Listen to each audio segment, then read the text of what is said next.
Hi, I'm Olivia. And I'm Amy. And this is a Girls in Marketing podcast. Every week, we release a new episode that you won't want to miss. Our guests are industry experts with amazing experiences, so you'll always come away with new nuggets of wisdom. From educational and inspiring episodes covering the latest in digital marketing to casual and fun chats with the Girls in Marketing team, unpacking marketing myths and trends, we've got it all. Here at Girls in Marketing, we're all about empowering and supporting women to be the best marketers they can be through our online learning platform and community. Check out our resources and membership to get involved, as we'd love to welcome you to our inner circle. Right, let's dive into an episode together. Hello and welcome back to the Girls in Marketing podcast. I am over the moon to welcome today's guest, Gaby Mendes. Gaby is the founder of Talk Twenties. She is also an award-winning entrepreneur, speaker and podcast host, and is a very dear friend of mine. I wanted to get her on the podcast because over the last few years, she's not only built a community of thousands of 20-somethings across the globe, but she's built an award-winning podcast that has been nominated for the British Podcast Awards for 2 consecutive years. So for all things podcasting and video content, Gaby is your girl, which is why I'm delighted to have her in the studio today. Hi Gaby, welcome to the studio. Hello, thank you for having me. I know you've travelled quite far today. Yeah, just around the corner. But I really wanted to talk to you all about podcasting because, I mean, some would call you like podcast queen. Is that a bit far? Oh, I think that's a stretch, but thanks. That's very nice. But what you've built with Talk Twenties, I think is, amazing. Obviously, you've been nominated for British Podcast Awards. You've done lots of different things with the podcast itself. And we get a lot of people coming to us wanting to start podcasts from a marketing perspective. So, they work for a company. And I think podcasting is very much a really good way to get eyes on your brand. Well, not necessarily eyes, but ears on your brand. Get people knowing and understanding. So I want you to kind of give a quick intro to Gaby, a quick intro to Talk Twenties for people, and then we can dive into it a little bit more about podcasting and kind of your tips, because I know that you will have so many. So if I start right off the beginning, I wanted to launch a company that would help and guide young people through their 20s. And I thought the best way to do that was launch an in-person event, loads of speakers, loads of cool, amazing things that you could go and attend at this event. And then COVID hit. So that absolutely scuppered all of my plans. So I was like, how can I still help this demographic that I know is really struggling, that gap from university to the big wide world? How can I still provide that? So I did what a lot of people did in the pandemic, and I launched a podcast. And I started off doing it over Zoom, just interviewing like a few friends that I knew who were doing cool things, and it snowballed from there. I started having like PR managers reach out and be like, would you be interested in interviewing my client for XYZ? And the podcast just kind of grew from there to the point where the podcast then became my whole business to a certain extent, and the events idea just went on like the wayside. So it's grown and grown and grown. Like you said about the podcast awards, we've now got a whole team that work behind it, and now we're moving it into much more of like a media company, and then bringing in the events as well. But it is born out of launching this podcast, because I was pretty much nobody when I started podcasting. So yeah, that's the very quick overview. I think people underestimate starting a podcast, which is why I think the episode today is so important, because you might have a manager who says, oh, we should, start a podcast because we want to, we want more people to know about us and our brand and stuff like that. And it's not always that easy, is it? Definitely not. I think it's hard to launch a podcast when nobody knows about you. If a celebrity is launching a podcast right now, it's very easy for them to get listens and convert. If no one knows who you are, but you have an amazing mission and plan that you want to put out there, it's going to take time to grow your podcast, and way longer than you think it's going to take. I'm 3 years in, and I still feel like we're just getting to like a really good point of it growing. And you really do have to be in it for the long game. If your manager or your team are really looking for a quick win, podcasting is not the answer, I would say. Yeah, it's about that key word of like consistency, isn't it? And I think we found that with our Girls in Marketing podcast as well, that I was very much, in a similar position at a similar time to you really, where I was like, oh, it'd be really cool to have a podcast. Similar, everyone did it in lockdown, and it was just like, it'd be really cool to have a podcast. And then we did a few episodes, and it was like, this is actually quite a lot of effort. And then it was only a few years later that we kind of revisited that and said, we're going to invest in a podcast, which is kind of one of the things I want to talk about really is how much do you invest? If you decide that you want to do a podcast for whatever reason, how would you say it's worth investing in? And if so, like, is there a time to invest in it? I think the reality is like what the outcomes you want from your podcast, and that will differ depending on the investment that you need. If it is, you're just an indie podcaster and you just really want to get your message out there and you kind of want to grow it yourself, you just need to buy a microphone, like a Blue Yeti. I had a Blue Yeti microphone, and you can just do what I did at the beginning, which is just start out. It costs £100 for the microphone. Zoom, as long as you can get your podcast in 40 minutes, you won't be charged. If another person joins the meeting, you will be charged. But you can literally do it like that. And there's better tools like that, like Riverside and other things like that to launch in that kind of way. You can start off really small. The entry level to podcasting is really, really low. I think you can even record on your phone if you wanted to.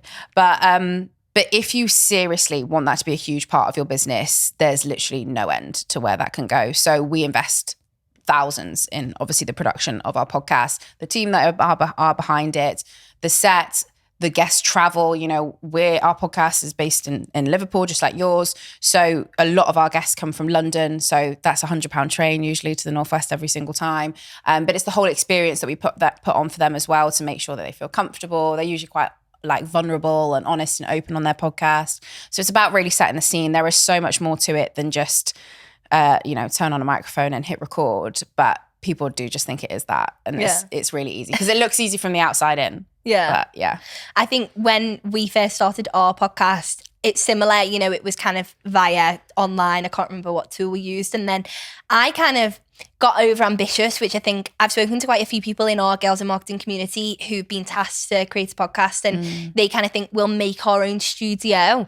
So I got a bit over ambitious and thought I'm going to make our own studio and I'm going to do that. And I, was very much like, I'll invest, because I was willing to invest, but I just wanted to, I didn't necessarily have the kind of time to invest too much into like a separate space, where it's like fully, it is a studio in and of itself. So this was mainly just like, an office that we put some chairs in, put, mics in. And I think at the time, it was very much just like, we're doing it because we want to continue the podcast. But then as well, there was so much that went into it. And I think that's what people forget, is the element of not just sitting down and recording it, but like the post editing, making sure everything looks good, sounds good. And then it's also how you then, go on to kind of market the podcast, which we will touch on in a bit. And I think that that's kind of underestimated. But as much as that is, I think it's still important, if it is a channel that you want to explore, to do so. But what kind of advice would you give to people that maybe want to explore it? Because, we've talked about consistency, and, maybe you've got to do it for at least a year or something like that. But actually, what does consistency and what does kind of success in podcasting look like? I think the way that you can look at it is, a lot of podcasts, we're a weekly podcast, you're a weekly podcast, you usually have lots of things going out, but sometimes it can be really helpful to look at it as like a project. You can look at it in, a 10 episode season, a 6 episode season. We really want to achieve this by this point. That way it's a really tangible way that you can look at it. And then you can say, we want it to be video because we're also going to put it on our YouTube channel, and we're going to use the stuff across, all of our social channels. We use the video and stuff like that. You can do it that way. Or you could just say, we're just going to simply doing a microphone, look at the stats and analytics, and then go from there. It's okay if you launch something and just do a 10-part series and then people want more. That's a good thing. That's a good position to be in. I think often people go, I'm going to start this and we're going to do it every single week forever and ever and ever. That can feel really, really daunting. And I think you kind of are setting yourself up for failure unless you've got the investment and the capital that is going to keep coming in to be able to sustain that. Because you should be able to get an inkling from about 10 episodes. Is this getting traction? Are people interested? What's the feedback? Iterate, and then you can kind of go on and move on from there. And then eventually it can become a weekly occurrence. At one stage we were doing every 2 weeks. Now we're weekly. So yeah. Yeah. I think as well, as you said about kind of repurposing that content, that's when you need to think, okay, do I want to invest in the video side? Obviously, we kind of both invest within a studio and kind of set up and stuff. But if you're maybe not too bothered about that and you just want to kind of start it and just put it out there, that's fine. But the issue that then comes up is if you want to repurpose that content on to Instagram or to TikTok or anything like that to help you market the podcast, you might not be able to do so because it might video not be. Video is huge at this moment in time. Like short form video content is winning. That's what's happening at this moment in time. So if you've got a podcast, it really helps if it's video recorded and you're there with a guest, because if you've just got a soundbite and a little wiggly line, people aren't gonna stay tuned on that. Like they just aren't. So I think the reason that we probably did well was we invested in that before a lot of people did. Now it's getting quite popular and a lot of people are doing that, but we've kind of just been probably, I guess, 10 steps ahead. And I think but the problem is with that is it costs a lot of money to be able to do that. And if it depends what kind of budget your company or you've got in order to be able to do that. Yeah. And then maybe, you know, as you said, potentially having an idea of like 10 episodes and we want to achieve X amount with those 10 episodes. You know, you don't necessarily have to invest within those first 10 episodes. I definitely didn't within our first 10 episodes. And I think, you know, going forward then saying, right, you know, even if you're pitching it to a manager or your MD or something, coming from like a company perspective for a brand podcast, saying we're going to do 10 and then see how it goes. If it, you know, goes well and we get X amount of listeners or we see, you know, website traffic or anything like that, then can I have the budget for this? And then maybe, you know, weighing up how much it's going to cost, if it's worth it. And yeah, I think it is worth investing in. It's just about making sure that you've got that niche right in the beginning because, you know, as you said before, there's a lot of podcasts. So is there a point in starting a podcast? And if there is, it's about finding that kind of niche, isn't it? It's like, why are you different? Why is someone going to sit there for 40 minutes of their time and listen to your podcast? It has to be good. It has to be something that they are going to want to share with someone else. It has to be something that they're probably not able to find somewhere else, or it has to really speak to them. It's quite tricky to do just off the bat. It does take a little bit of discussing with the team, you know, why would someone tune into this? It cannot be a 40-minute advertisement for your company. Boring. People will fall asleep. It has to be something with much more content. It has to be substantial. They have to feel like they're winning. They're either getting entertained, they're informed from listening to your podcast. And I think the ones that win are the ones that are really carefully thought out, and they're not doing it for them. They're doing it for their listener. Yeah. And you can always tell as well, I think, you know, when it's a branded podcast and it's just like, you know, this is so-and-so's podcast, like this is our brand and this is what we do. But I do think that there's a lot of kind of scope for branded podcasts as long as you said, you do it in the right way. With that being said, thinking about guests, because I know that both of us, we have guests on our podcast. Our Girls in Marketing is a little bit of a different setup to you guys at Talk Twenties, where we have a guest episode every other week and then one of our kind of snack team episodes. We did this setup because getting guests is really difficult. And not just that, but also, as you said, getting them to a physical space and kind of having that relationship with people where you want to, you know, create something really great is difficult. And obviously you do that every week with your podcast. So I imagine that is, you know, even more difficult than what we do. Yeah, I want to talk about getting guests, like the processes of doing so. Is it worth getting guests? Because I've listened to some branded podcasts before where it's just all done in-house, but then sometimes it's that a bit boring. Like, I don't know. I think you have to have something that is continuous about your podcast. So if you do get guests in, you have to have something that is the same about your podcast that makes it different, because guests can bring different energy.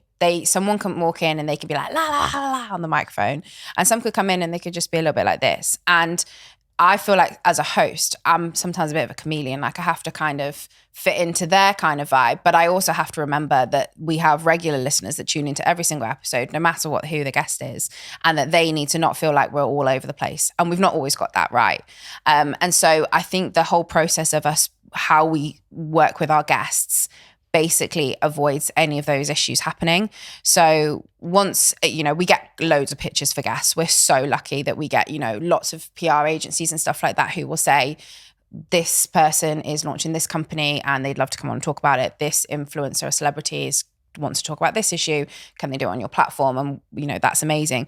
We always try and make sure that we have a briefing call with that guest beforehand. And that's because I don't want the first time I speak to this person to be with camera switched on and a microphone in my face. Like, you need to build a rapport with that person before you sit down and have a chat with them.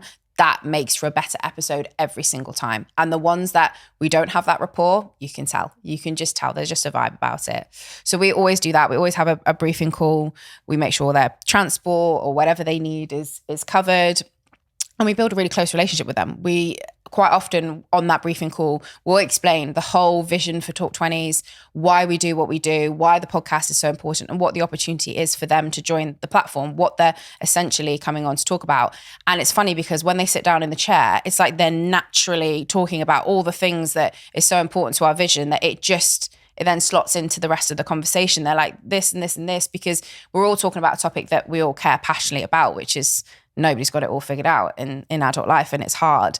And so once they tap into that kind of mission, they literally can come alive with that. And then there's a really nice common thread that comes through all of our podcasts. So we're not, even though we're talking about so many different topics, there's a common theme. And because we put guests through that process, it makes it a lot easier. And then we always meet for coffee beforehand when they actually get to Liverpool. Make sure that they, are feeling comfortable. Some are really nervous, some are fine in front of the camera. We've got really great, people who work behind the scenes who make sure they're comfortable. So by the time they've actually sat down, they know all about the company and the podcast and why we do what we do. They feel like an extension of our team. They're friendly with us. They're recommending other guests. They're saying, oh, we could work with you in this way, or have you heard about that person? And it's just a real common theme. And I think I've literally we've just literally put that into a framework of like workflow with who and what team is responsible for contacting, who's responsible for booking, who's responsible for briefing calls, who's responsible for this within our team, so that they're getting the best. Every guest is getting the same clear messaging so that it makes the podcast better in general. Yeah. And that is so much work. That's a lot of work. Even listening to you say that, I'm sure people will be listening and thinking, maybe I want to start a podcast and I'm not sure if I do now. Yeah, I know. I don't mean to put anyone off, but I love that process. That is exciting for us, especially when the person on the other end of the call is someone you've watched on TV or someone you've been following on Instagram for ages and we're like, what, my God, I get to sit on a sofa and chat to you for an hour. How amazing. That's what makes it, I think, really exciting for us, is that these people then become extensions of our network and they're invested in what we're doing. And then that just then follows through to when we come to promote that episode. They're bought into what we're building because they're like, oh, it's really cool what you guys are doing. And so they're much more likely to share it. And therefore our reach is higher and the listeners it's a real knock-on effect. And yeah, if me saying this is like, oh my God, that sounds like so much work, then probably podcasting isn't for you. Yeah.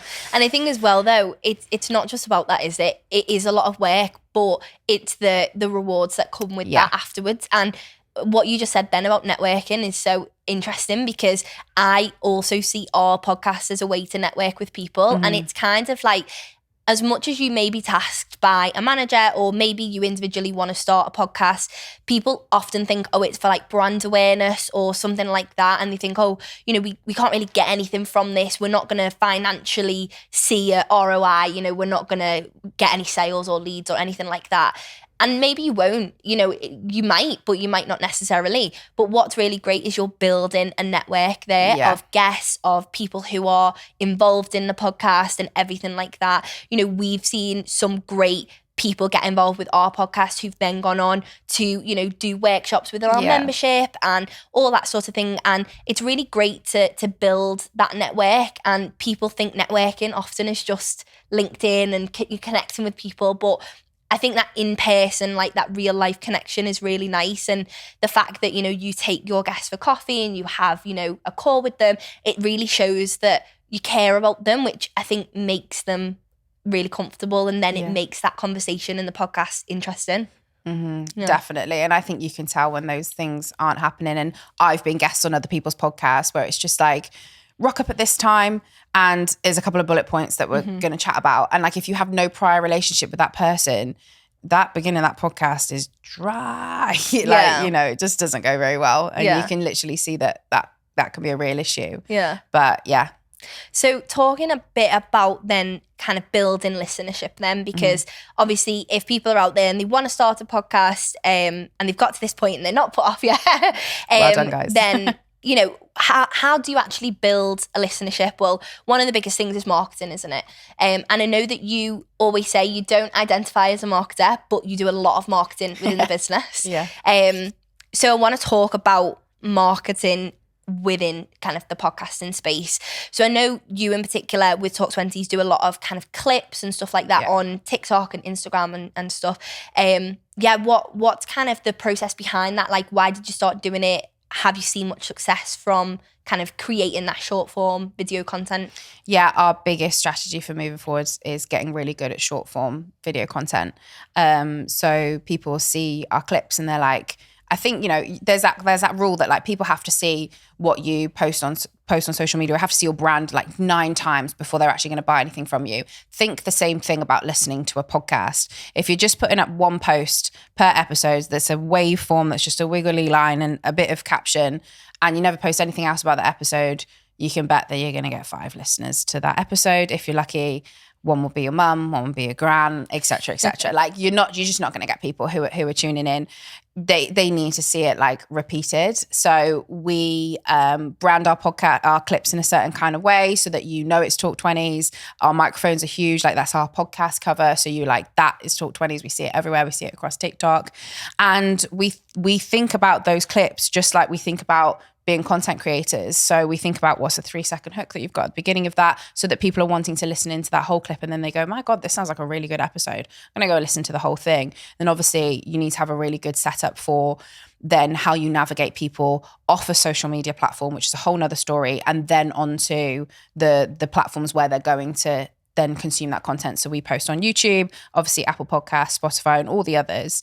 But it's about getting someone off the platform where they've seen a video and actually getting them to listen to a full episode. And that can be really tricky. We do that through, we actually have this, nobody really needs to do this, but because we felt like there was a real problem with the fact that like a guest might come on our podcast and they might only share the Spotify link to a podcast episode, and they might put that on the story. So that week we'll get loads of Spotify listeners, but a person might have clicked on that platform who isn't a Spotify, it doesn't use Spotify. They like Apple Podcasts, or they love watching the video format of YouTube. But if they click on that link, they then have to then go onto their other platform, search for that thing. That takes the whole thing. They're probably forgotten and they're probably bored.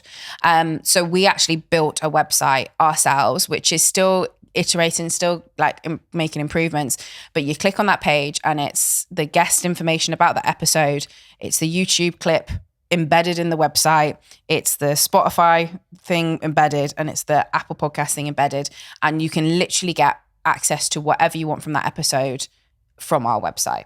And there isn't really anything out there that kind of does that. There are a couple of links that might automatically take you to Apple Podcasts or Spotify, depending on whether you've got an iPhone or a Google phone or whatever the opposite is, a Samsung, sorry.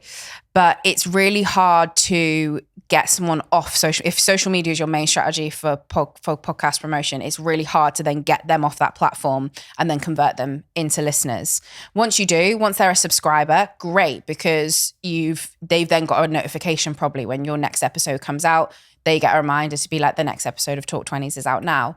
But until you get them to that point, you have to think about the customer journey that they're going on and make that as smooth as possible. If you're thinking from a brand perspective, you may not use social media to market your podcast. Usually a company has a really great CRM list, and you could go, we're launching a podcast and it's going to be all about SEO, and you can market to your list. There's already captive audience there. You can tune in, and you've got email marketing in that kind of way.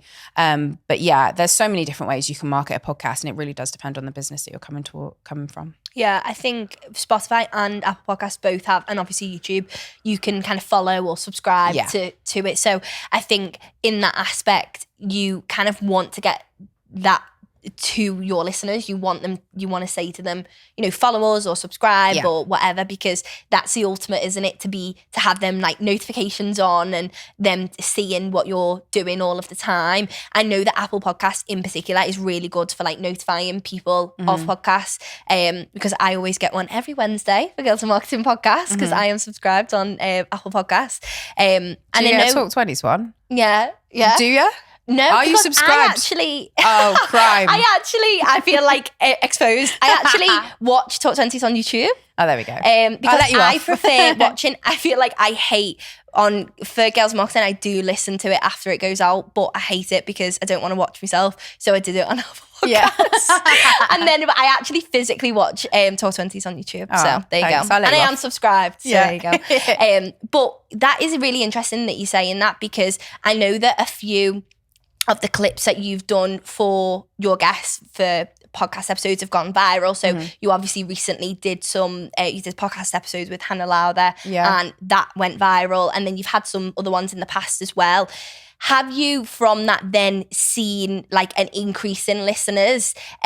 Because obviously you've now got this kind of customer journey and you understand that from a listener perspective. Yeah, definitely. It's not as crazy as you probably think. Like, I think a lot of people expect like podcast listeners to be as many views as you'd like see on like TikTok, like, and it's just like realistically podcast listeners, it's a lot lower. But you got to think that they are literally tuned in your ears to listening to your voice. That's so different than scrolling on TikTok and flicking past and through. That's a much more engaged listen. Like a podcast, I always think a podcast listen is worth like 100 views on social media, because it's just so much more of like an engaged community. And I think if you're thinking about it and thinking about social numbers, you really need to like lower like the expectations. But I think from our side of things, like when something does go viral on our side of things, we see the graphs go up on our side. So that just shows us that short form content is really working to grow our podcast.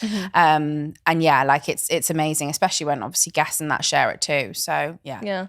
I think what's great as well is you're kind of always in that mindset when you are thinking about short form video, like what makes a good short form video, whether it's that hook that you mentioned before or anything like that. Because I almost think if you think with your like marketing heads and you think, how will we actually, so it's great having this conversation, but how are we actually going to market this afterwards? Which seems a bit cynical in a way, because it's obviously you want to enjoy that conversation with a guest, but equally you want to make sure that it's going to do well afterwards.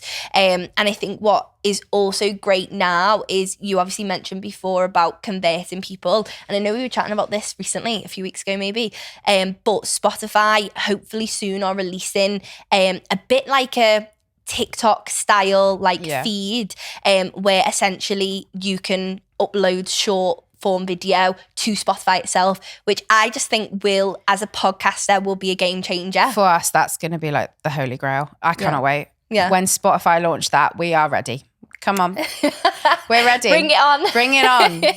Let us do it now, Spotify, because I think like that's going to drive so many more people, and it's just going to drive discoverability of your podcast. Exactly. So yeah, I can't wait for that. I love it for the discoverability element, not even from a podcaster perspective, but from a podcast listener perspective. I'm always I'm always trying to listen to new podcasts, because I feel like I listen to the same ones all the time, and that's great, but I'm also like, I want to listen to something that's a little bit different. And I think sometimes podcasts, unless you see them, I am seeing more and more on TikTok now, but unless you kind of see them on TikTok, it's more word of mouth, like, oh, have you listened to this episode, or have you listened to this, or something like that. So I think Spotify introducing that is really interesting from a discoverability perspective. So I'll be interested to see like how they do that, and hopefully then people start using it, because I know I definitely will be using it as a 100%. feature. Yeah, can't wait. Just another platform to post short form content on. There are already 5 billion of them. True. Again, talking a little bit more about marketing, podcast SEO, I feel like is a buzzword, isn't it, really? I think SEO is in general, and coming from an SEO background, when people started talking about, Instagram SEO and podcast SEO, I was kind of like, is it really SEO though? But then actually looking into it, there is a knack to it. So share the knack. Well, I mean, I think on our side of things, we always try and make sure that that our title of the episode is, I don't want to use the word clickbaity, but kind of is. Like, it's attention grabbing, but it's also trying to use keywords that people are actually going to search for. It's not like making up new words or using words that aren't used that much. Like, we are saying what it is on the tin, but also trying to get people excited about tuning into that episode. What are people searching for when they go on Spotify? How to grow a career, how to be successful, how to manage my mental health. All these things, the topics that we cover. And a lot of it is like how-tos. A lot of it is like, you know, I think if you're just way too specific about stuff and you go into a really small niche, unless that's your niche that you really want to cover, you have to remember that that's not going to help you with your SEO.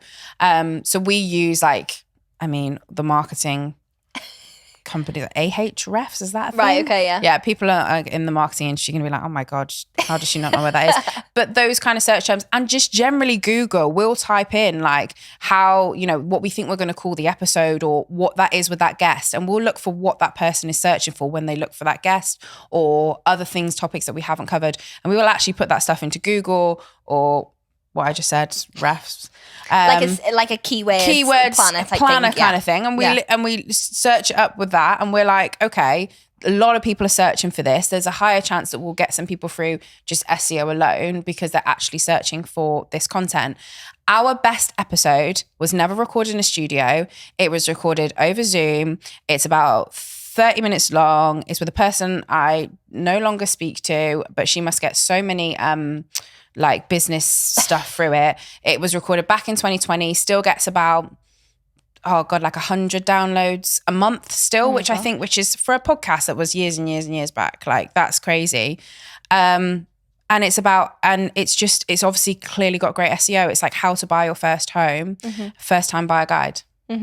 And it's constantly getting listens. Yeah. So there's an act to it. And I think we're still working on it. Yeah. But yeah. That is something as well. So Kira in our team, social media manager, recently kind of took it over because she was like to me, Olivia, like, I really want to focus on our podcast SEO. So I was like, you know what? Like, yeah, let's do it. And we recently read this article by Spotify, and they said for a podcast title, for the actual title of the podcast, it should be no more than 4 words. So if your podcast title, not as in the title of the episode, as in Talk 20s or Girls in Marketing, for example, it should be no more than 4 words. And that is like the ultimate kind of podcast title, not podcast title, like podcast name. And then for titles, it says exactly what you said, you know, make sure to include keywords, things that people are searching, because I know we discussed the Spotify discoverability feature that's hopefully coming out, but discoverability is a massive issue for podcasts. People want to listen to podcasts, they just don't know where to find them. And unless it's the celebrities like you mentioned earlier, it's how do I find smaller podcasts, typing in, as you said, how to be successful, finding a podcast episode that's titled how to be successful or success, and you know, lost in my 20s, lots of that kind of stuff. Something like that I think is really beneficial, because if you've got that and you know what you want to see and listen to, I think sometimes, I mean, obviously people might go for the guest, but oftentimes it is the title or it is the description and saying, you know, we covered this and that and all stuff like that. And we've recently started to put a lot more work into our podcast SEO. Hats off to Kira for doing that. And we've actually seen an increase already in listeners. So I think it's definitely worth doing so. And it's another string to your bow as a marketer as well. You know, if you are starting a podcast for your company or even individually, if you are someone now who wants to start a podcast, not for a company, for yourself, it's another string to your bow to be able to say you know how to do podcast SEO. So when you maybe go for another job or you go for a promotion or something like that, you can say, I know how to do it. And I just think it's really interesting because it's not something that I ever really knew existed before, but evidently does. Definitely.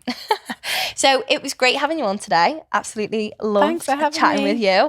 And be sure everyone to check out Talk 20s because I listen. I'm an avid listener every single week. Thanks, Liv. Thanks so much for joining us for another episode of the Girls in Marketing podcast. We love hearing from you, so if you enjoyed this episode, leave us a review to let us know your thoughts, and make sure you hit the subscribe or follow button to be the first to hear when our new episodes released. Don't forget, if you want to get involved with Girls in Marketing, check out our membership to join our incredible community of marketers. Think marketing resources, courses, webinars, and more. Find out more on our website or drop us a message on any of our social channels at Girls in Marketing. That's all from us today, so have a wonderful week and we'll see you back here for another